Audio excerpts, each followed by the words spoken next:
Welcome to The Wedding Biz with Andy Kushner, the show about the global wedding business and your backstage pass to the happily ever after world of professional dream makers. I gave you my heart on a silver platter, 'cause you made my dreams come true. It won't crack, baby. Hey everyone, it's Andy Kushner, host of The Wedding Biz. Thank you so much for tuning in. And if you have not yet subscribed, please do so wherever you get your podcasts from. Feel free to leave a review. And also, we would love it if you could share it with your friends and colleagues so that we can continue to build our community. Today's guest is Lisa Gooder, Executive Director of Brides Editorial. I really enjoyed meeting with her. I was able to go to her office at Condé Nast in New York City, and we discussed so many fascinating and elucidating topics, including how Lisa feels the wedding industry has changed and where she feels it's going. She dishes about her own wedding and talks about the future of brides, and so we get to learn how they're not only leading the way in embracing digital media, but truly focusing on letting authenticity guide them, especially when it comes to presenting inspiration for brides. Lisa also talks about how she and the women in her office balance maintaining and building a career while being a mother. And following her episode, we are introducing a new element of the show called The Next Level, which is an added episode following each guest interview released every Monday morning, in which myself and my co-host, who is my marketing director of The Wedding Biz and also a wonderful wedding consultant in her own right, Melissa Fancy, and together Melissa and I briefly discuss the guest's interview, and we pull out specific tactical strategies that you can use to help bring your business to the next level. And from time to time, we're going to also have some guests with us to help us co-host that particular show. So be sure to check it out. Also, please follow us on Instagram at Wedding Biz Show to keep up with all our latest announcements, and direct message us with any suggestions as to who you'd like to hear on the show, as well as any questions you'd like help with to better run your business. And finally, be sure to tune in next week, May 7th, when we release an incredibly inspiring interview with David Tutera. So for today, enjoy my conversation with Lisa Gooder.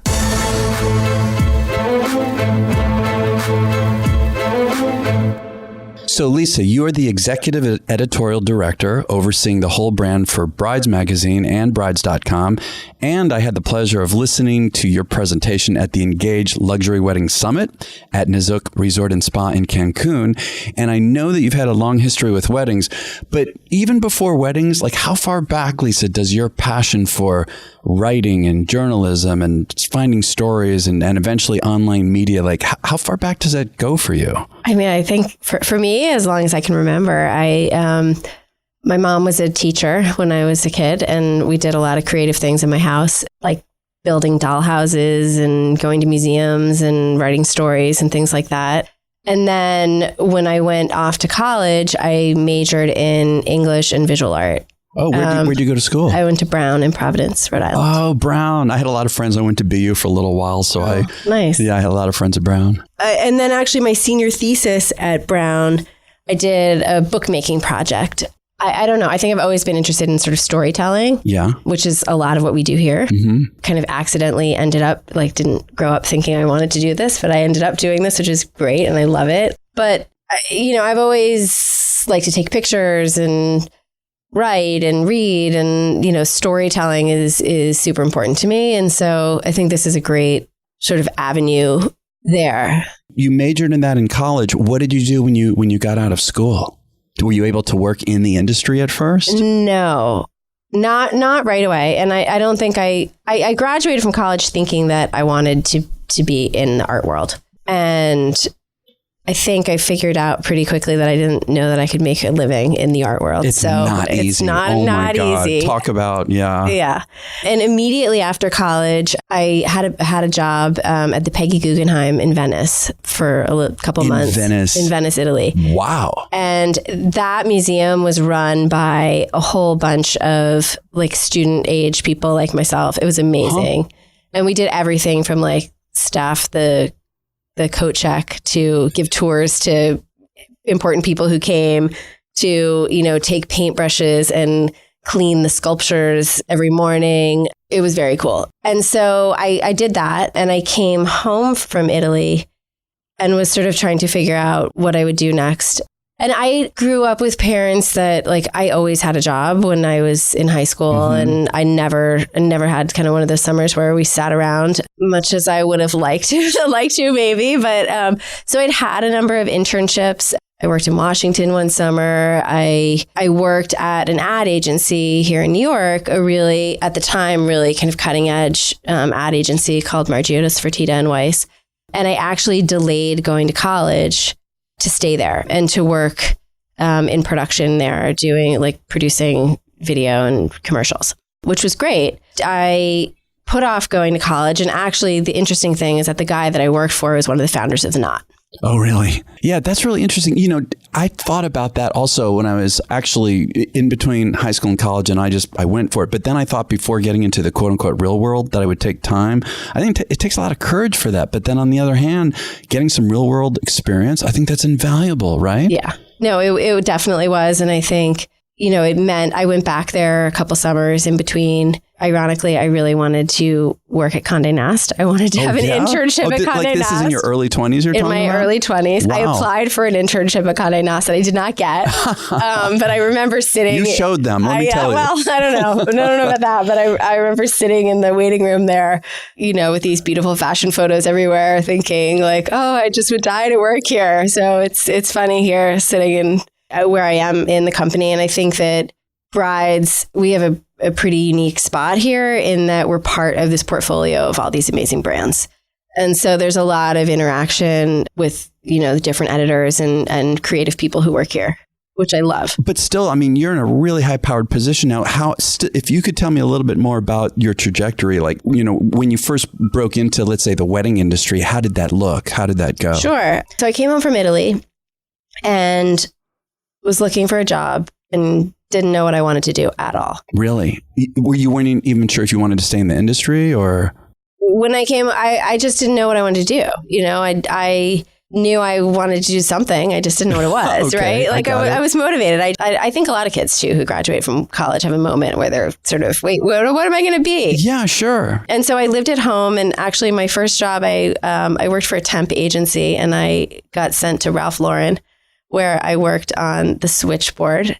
Back when there was an actual switchboard and a hello polo, like all day long. And I would hear these people kind of call in and, you know, editors, magazine people, different media people, hi, it's so-and-so, and asked to speak to different people in the company. And I would put them through. And this was before, I guess, people had direct extensions, but, you know, you'd call kind of the main number and ask, right? Uh-huh. And so I did that for a little bit and kind of quickly got moved into their PR group and worked on their fall fashion show. Okay. That year. So that was sort of like an introduction to me to a lot of what I see now by, you know, we go to a lot of fashion shows. There's a lot of kind of that type of production that's happening here in this building. So that was sort of my first glimpse of it. And then because I really did want to work in the art world, I ended up taking a job at Sotheby's, which is an art auction house. And I got there. It was really probably the best first job I could have ever had. And I got there, and the day that I arrived,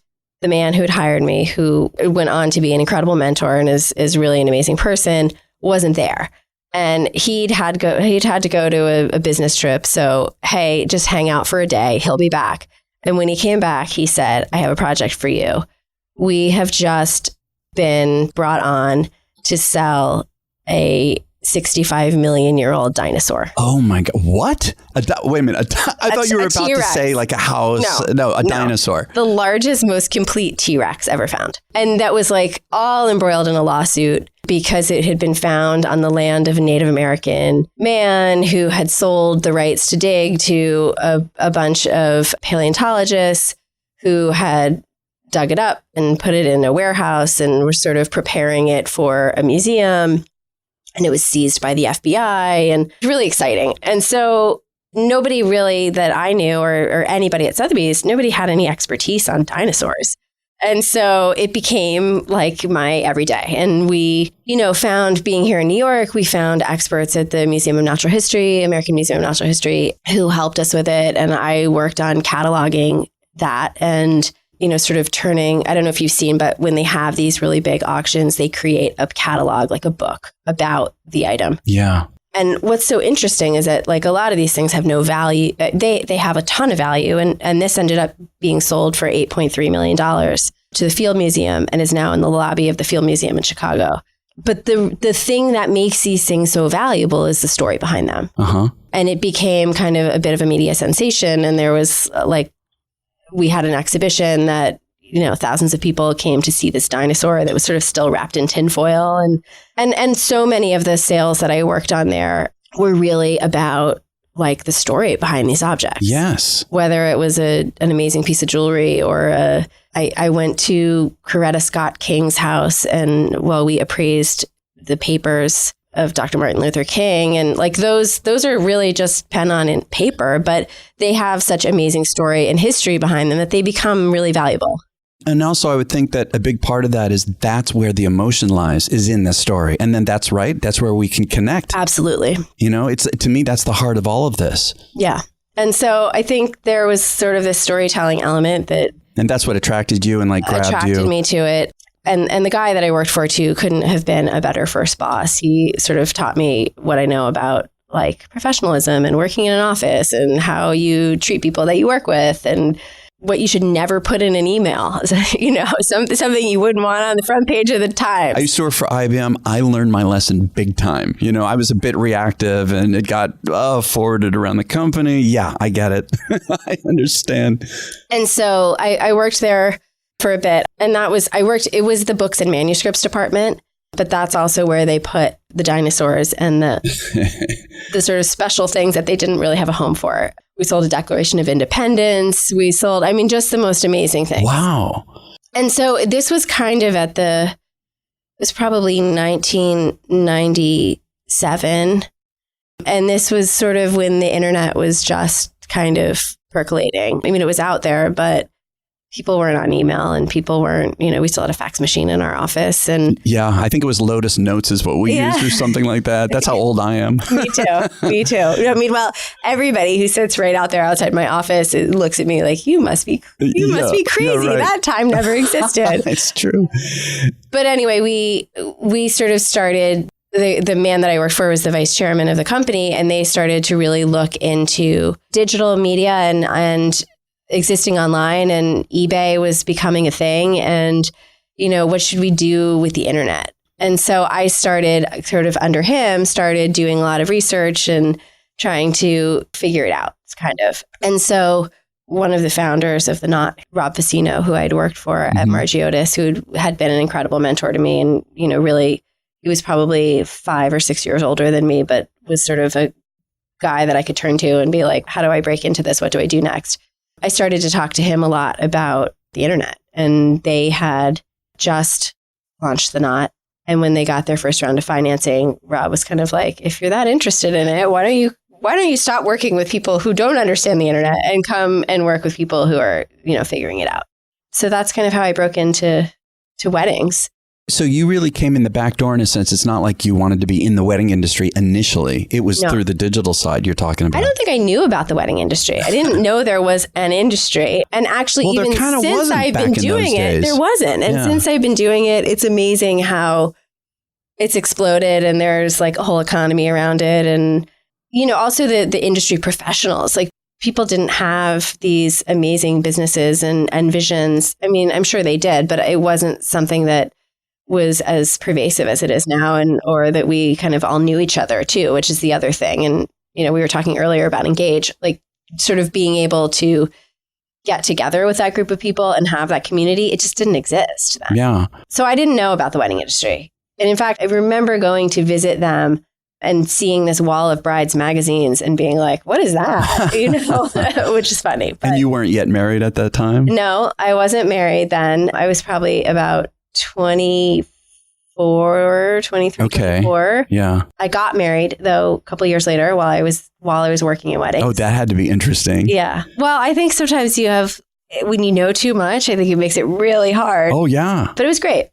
So anyway, I worked there for a while. I was there actually for 10 years, and we were a startup, and I was like the, 7th employee or something. And as the company grew, everybody wore a lot of hats, and it was very entrepreneurial, and I learned a lot. I did everything from, put on a bridesmaid's dress and go to a bridal show to like help spread the word to running email marketing programs. And then I eventually ended up in charge of community. And I think I spent just so much time on message boards and in chat rooms, listening to brides and talking to brides and really and then right about that time when I was 27, 28, I got engaged.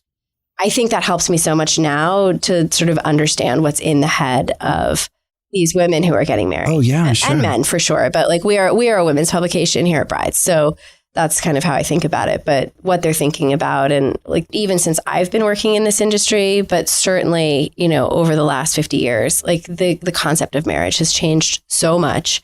And what a wedding means has changed so much. And it's been really interesting to watch that unfold. But also, like when I was asked to sort of lead this brand here at Brides, we've spent a ton of time here, and I think about it every day, kind of digging down into like why people get married. How do you feel that it has changed since that time? I'm going to skip forward for a moment, and then I want to come back. But how do you feel it has changed? Ages ago, people got married for all kinds of reasons that they don't get married for anymore, right? They got married to have kids. Well, 30% of the people who come to our site have kids. Yeah. That's amazing, isn't it? Almost a third. I wasn't even aware of that till I heard that in your presentation at Engage. Incredible. Yeah. And I think, to live together. Well, they all lived together before that. They, to have like financial stability, like women are more college educated than men now. Yeah, more independent, more empowered, all of that. And so there's no you don't have to get married to become an adult and live your life.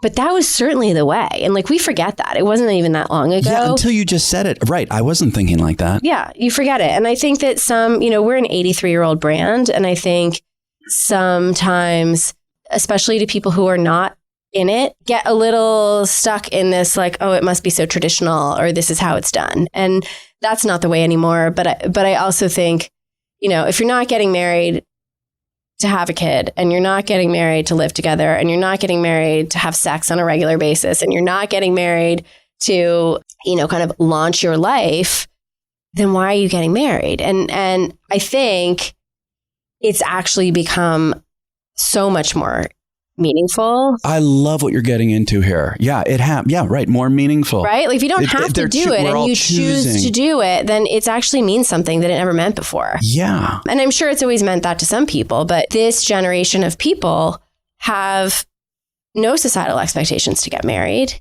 And the number of marriages per year has declined even since I've been working in this business. It was 2.4 million when I started, and now it's around 2.1. And there are more millennials than there were, it's a lower percentage of the total population because there are more people who are this age. And so I think the people that do choose to get married, for them, it's a choice, and it means something more. And very much they want their wedding to express who they are. And it's an opportunity for them, just like social media and all the things that are sort of going on right now, like people want to put their stamp on something and to make it about them. Yeah, it's almost like a personal statement, individually, but as a couple, which is really beautiful thing. Sure, for sure. And, once upon a time, everybody wore the same white dress and got married in the same location. And, everyone now wants to have they got married in some sort of religious house, and they, had like kind of a cookie cutter wedding. And even when I got married, 16 years ago, I guess, there weren't as many options. Like people wanted to, and I worked in the wedding business, and people, unless you were going to go totally alternative, the choices were just so much more limited in terms of, you're in entertainment, so like the things that happen at weddings and how people can make it be a really memorable event. I think back then, we also didn't know that there could be options. We didn't. You know what I mean? We didn't. People almost didn't even think about it. Yeah. Whereas now the sky's the limit. For sure. Also I remember, related to this, and especially about being empowered, is that I believe in the presentation you said something like 3/4 of couples are also now paying for or heavily contributing to their own weddings, which is another reflection of independence and being empowered. For sure. That's a bunch of reasons. I think they're older. they're more able to pay for their weddings. I mean, the average age of marriage has gone up even since I've been doing this. Well, and with the divorce rate now, there's second marriages. And so people are definitely covering their own weddings most of the time for the second ones. And they even are more particular about what they want to have this. And also, post 2008, a lot of families are not in a position to do that. Yeah. Right. So, and I do think too, it's an interesting demographic of people. The people who are getting married tend to be higher educated and have jobs. Like they can pay for their weddings and they know what they want and they don't want, their mother to be calling the shots or whatever. So they're going to pay for it and they're going to make the choices and have the party that they want, which, I think is definitely a big change, right? You're not going to necessarily have the wedding your mother had if you can choose your own. Yeah, right. And I'm also seeing in brides content, which I think is really engaging. And I mean, the photography is highly emotional and of course, all the expert advice. But there's also, I sense a very supportive community. So this whole element, again, of empowering, couples, but in particular women, through your brand. And haven't you had something to do? You've had a lot to do with rebranding and heading more in that direction. Isn't that right? Yeah. When I took this brand over in the fall, as I said, I really wanted to kind of start and think, let's pretend there's nothing that's set and think about what she's looking for. And this girl isn't getting married to be a wife. She's getting married to have this empowered partnership and to this is an adventure. And this is sort of a launching off point for whatever comes next. And as I said, most of these women are educated and in love and they know what they want. And I think that there's something really empowering about that.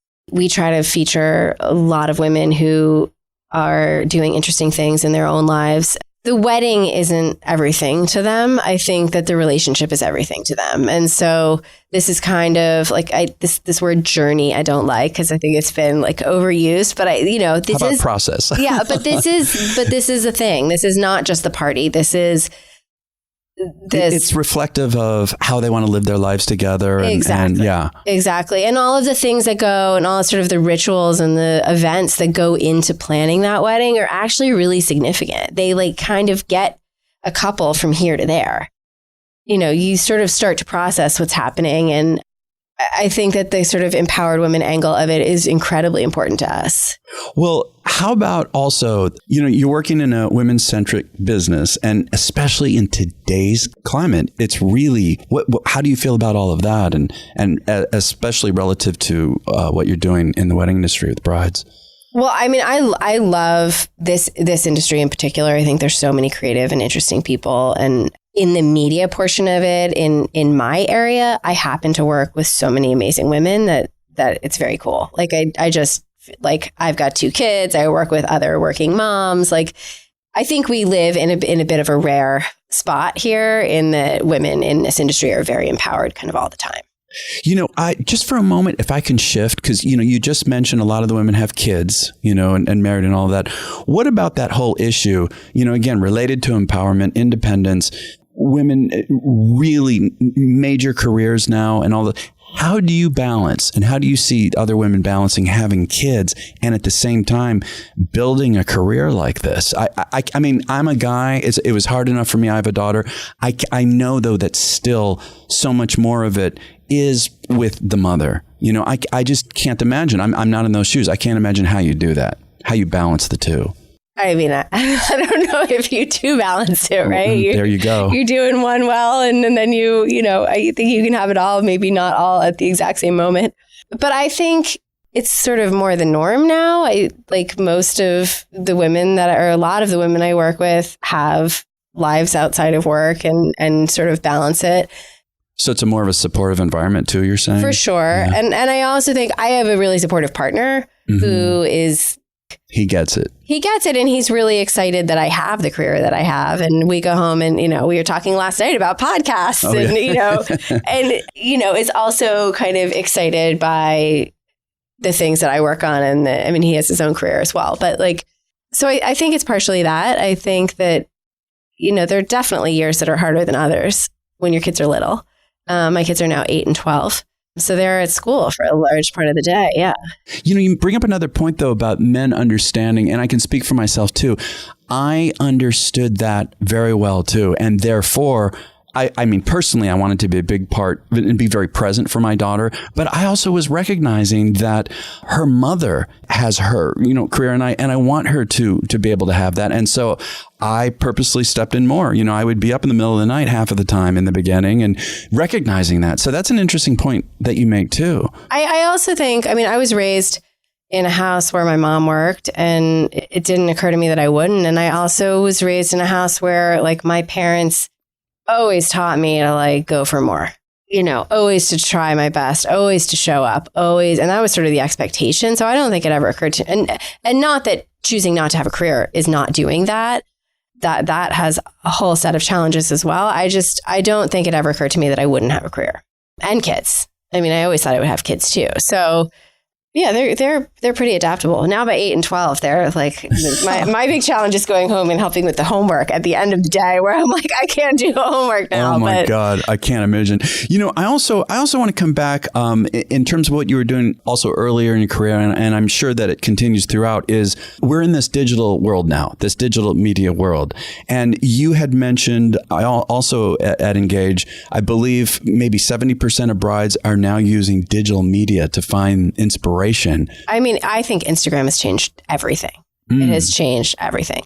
There was a moment in time when I would go to Engage, or I would talk to my friends in the business, and they would all talk about how Pinterest had everyone came in with their Pinterest boards, and I want this, I want that. Mm-hmm. And I think Pinterest certainly cracked the surface, and Facebook too, for sure, because, everybody wants to share this information, and everybody wants theirs to be unique and special. But I think that Instagram has been, in my career, the biggest change that I've seen. And they're using Instagram to get ideas and, find vendors and research people's portfolios and all kinds of stuff that I think is really powerful. Our Instagram following has, incredible engagement.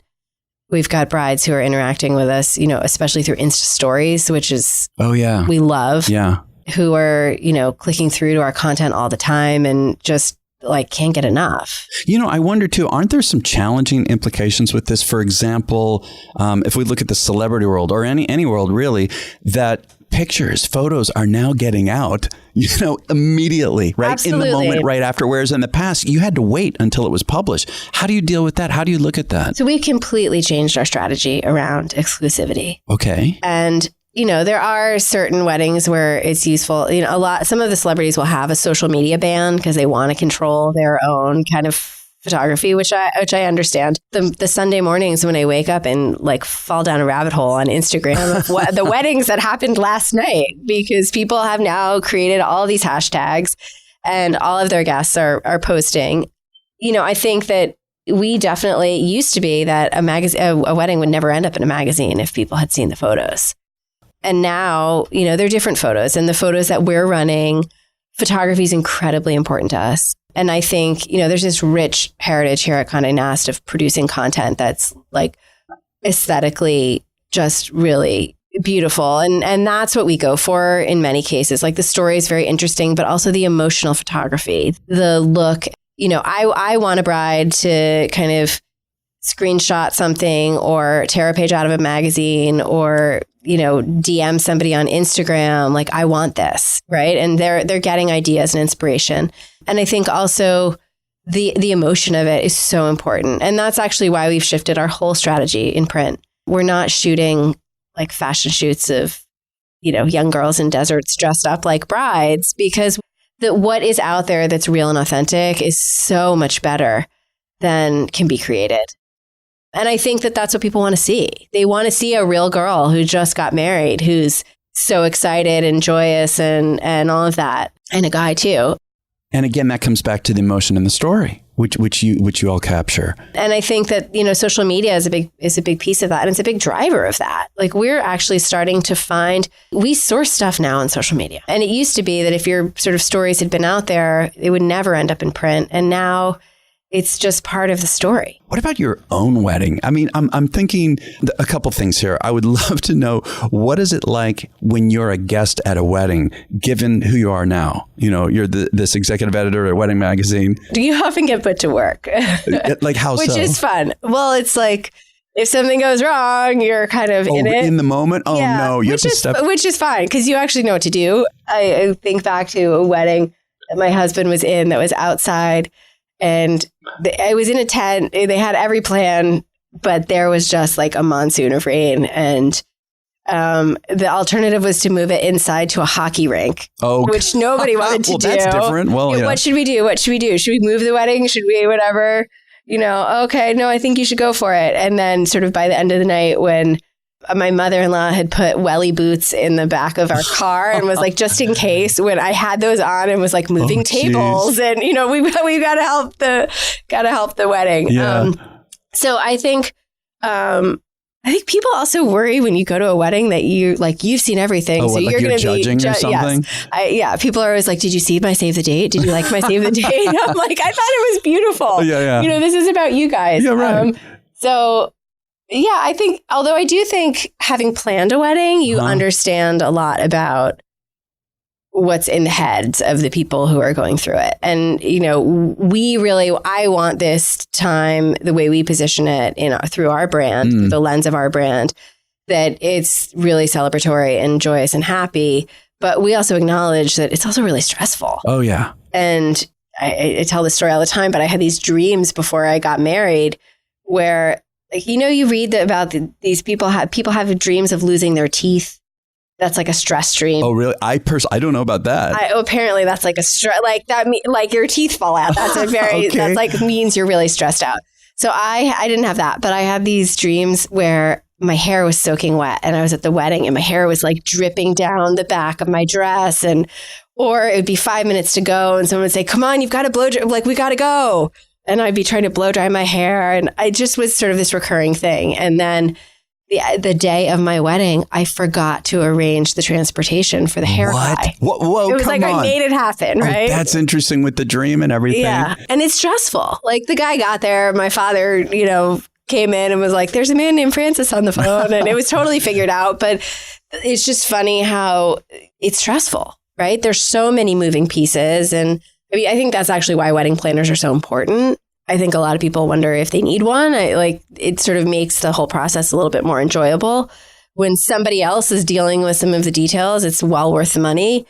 But I think it's stressful. And I think, you know, there's so much change that's happening in a couple. It changes your relationship. It changes your relationship with your family. All of that like we try to acknowledge it's stressful as well, while also really trying to focus on the happy part. Yeah, no, I think that's really critical to address that. I mean, that's something that, you know, is really important, and it could be an elephant in the room. Why not address it and embrace it and help brides and grooms deal with these kinds of issues that inevitably come up? I mean, my experience is almost every wedding that I've worked with or been aware of, there's always something with family or something like that. Something always goes wrong. I mean, it has to. At the end of the day, it's actually not the important thing at all. And I think once people realize that, then you just go with it, right? Well, Lisa, was there anything else in your wedding other than the very start? Somehow it's all centered around my hair, but the guy did show up and I left. I actually wrote about this in my first edit letter in our first issue, but we got in and my parents had this really cool antique MG convertible that we drove from the church where I was married to their backyard where my wedding was. And it never occurred to me that you would end up with hair like you got out of a convertible. And so I have this funny picture somewhere on my bulletin board of me with like giant hair as I get out of the car and like laughing hysterically. And, you know, things go wrong, but they're funny things at that point. Thank God you were able to laugh. Well, I think most brides do. I think, you know, they realize. I've seen it all. I'm sure you have. But all those things like leading up to it that feel so big, when you're in the moment, you realize it's not that even that important. When I'm directly involved with brides, one of the things that I like to say, you know, to her and the couple is in terms of trusting the team that you've hired on that day, that night, to just let go, because it is I think if you have the right team, for sure. Yeah, well, yeah, and that's a big point, right? But to let go and know things are going to happen, trust the team to handle it, so that you can be more present. I agree, and also like it doesn't matter, right? When things go wrong, you've gotten to that point, and something happens, like you got married. This is like a big happy celebration, and kind of laugh it off if you can. This is also, for some reason, this is making me think, it's interesting, the royal weddings, what has already happened, what's going to happen at the time of this interview. And even in America, the focus and the attention on it. And then look, for the industry, I think it's good for the industry, right? It's bringing attention. I mean, I've been waiting a long time for this one. Yeah, tell me about this one. We are so excited. And our audience is so obsessed with the royal wedding. And I mean, for a variety of reasons. But I also think this is a signifier of like what we were talking about earlier, like how much marriage and weddings in general have changed over the past years. And I mean, it wasn't that long ago that, Wallis Simpson and Edward like abdicated because he abdicated the throne because she was divorced. Well, now Meghan Markle is an American. Yeah. She's a divorcee. Right. She's biracial. She's a self-made woman. She's an actress. I mean, It's a totally different kind of, I think that's part of why our audience loves her so much and brides in general love her so much because she is so modern and so many people can relate to her. She's relatable. Yeah. She's relatable. And she's self-made too. Like That's right. Oh, that's right. That too. Right? Like she's not some royal girl. Yeah, right. And I also think the way they celebrate the wedding will be very different than what we've seen kind of over the years. And, I think Diana probably was the beginning of that, where she wasn't she was obviously very royal, but like there was a lot of authenticity and realness to her. And I think that's obviously been passed down, but people want to see these guys have fun. And Kate and Will, while they had a very formal, traditional, actual wedding ceremony, like that night they had a big party. They had a wedding, like young people have weddings now. So, we'll see that, which I think is really very cool. So I also want to ask about submissions for the magazine.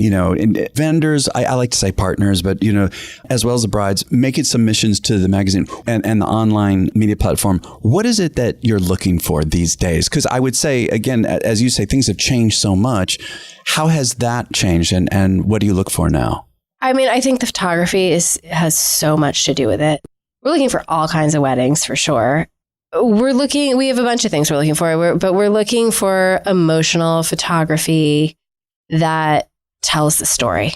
Sometimes I see really amazing wedding planners with incredible budgets and interesting people and whatever, where the pictures just aren't good. And that's hard for us. It's hard to make an edit that tells a story that people really kind of can relate to and want to respond to. So the emotional photography is super important. I think we also have a long history at Condé Nast of being a fashion, so many fashion publications, and we really are like a fashion version of a wedding magazine, I think.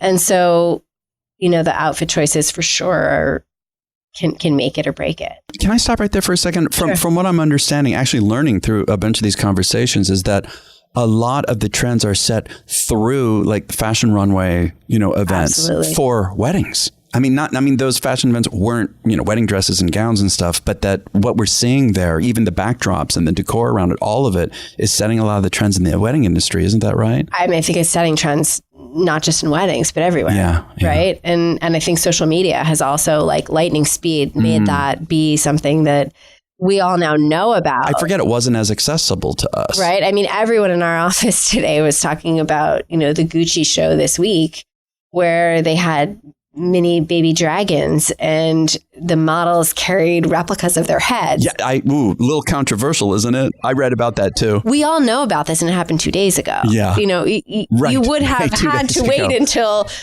ages ago, you'd have had to wait until it was in a magazine but this is like immediately on social media and people are talking about it as it's happening. And a lot of the women in our office a lot of people are creating their own versions of those images. Oh, come on, are you kidding? Yeah, I mean, so I think it's not just weddings that fashion runways are influencing. It's culture in general. But yes, and I think brides are more savvy. They know more. they have more opinions about trends and things they've seen. And obviously the incredibly talented event designers and people who are bringing them ideas. But I also hear a lot about brides who are coming with their own ideas. So do you have any thoughts? I mean, you've been involved in so much of this. You've had a direct influence on it. Where do you feel that the wedding industry is going? Let's say in the next 5 years. Do you have some thoughts about that? I think we're going to continue to see just more personalization, more self-expression. That's not going away. And I think there's probably even more sharing and social media and sort of platforms that proliferate everything. I also think that it's really interesting to me how different years, different trends or traditions kind of come in and out. Right now, like literally every wedding that's come across my desk, the bride has wore more than one dress. Yeah. Every single wedding. And I talk to planners like Mindy and other people who say that they can't get the couples to cut the cake. Yeah, that's couples don't want to cut the cake. I'm finding that too from the entertainment perspective and the timelines and the flow of the night that people are starting to say, we may or may not cut the cake, but we don't want to bring attention to it. We're going to just go disappear, have a little photo op, and it's more for the photographer. Well, I guess that to me counts as like not cutting the cake, right? Yeah. If it's not like the photo op. Yeah. I guess it is. I mean, it's a beautiful emotional moment, but they don't want to necessarily focus on it. And, I think there are a ton of traditions like that are changing. I haven't seen a bouquet toss in, I can't even remember. Don't even remember. No. When it feels weird to do. Yeah, it does. Isn't that interesting? So what is the best way for people to find out more about you and brides and on our website, we publish a wedding every day, along with a whole host of other content. And we're looking really closely to see what people are interacting with. So I think for sure looking on brides.com and following us on all of our And we'll have all this in the show notes too. Yeah. Sure. Following us on our social media channels. And then our magazine is bi-monthly.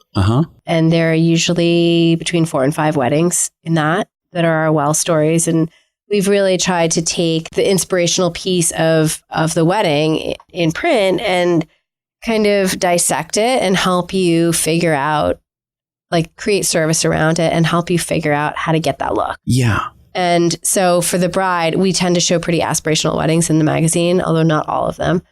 All of them have this sort of incredible taste level and style to them that I think is aspirational. Even if the wedding cost, $12,000 at an Airbnb, it still feels pretty luxe. And we're sort of breaking that down with ways to get that look. Like if you're into this dress, you want to look like this, here are dresses that look like that. If you are inspired by a certain vibe of a certain wedding, there are a lot of things that kind of go into that look that you could replicate. Yeah. Well, Lisa, I love what you're doing. I love what Brides is doing. And this has been really interesting to me. I've really enjoyed talking to you today. Thanks. So thank you. Thank you. This has been The Wedding Biz with Andy Kushner. You can find us at theweddingbiz.com and on Instagram, Facebook, and Twitter at Wedding Biz Show. I gave you my heart. If you want to support the show, we'd be grateful if you shared it with colleagues, friends, and family. We'd also appreciate your review wherever you listen to podcasts. Thanks for listening. It'll never shatter.